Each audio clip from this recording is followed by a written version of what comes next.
Chapter 64. Mickey? The traitor? It made no sense.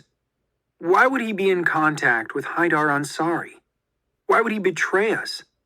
The man I knew wouldn't do that. But of course, I'd only known Mickey for a couple of months. Yes, he'd arranged for me to break out of the DHS facility, but what if he had some other reason for doing it? What if this was all some elaborate setup to make it look like Darius and I had been in on it all along? I frowned as I climbed back into the van. Maybe Mickey and Ansari being in contact did make sense.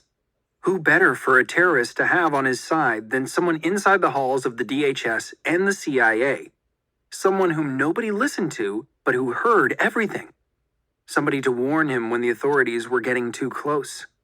Was that how Haidar Ansari had stayed 2 steps ahead of the United States at every turn?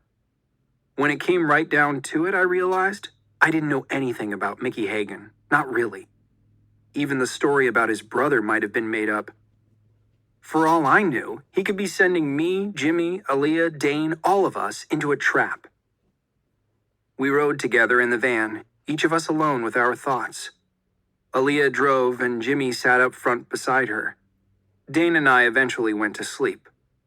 In the morning, Aaliyah and Jimmy slept while Dane drove and I sat beside him.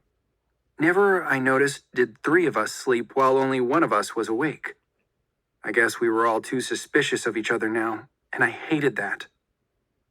Jimmy saw my unhappiness on my face when we traded places in Oklahoma City.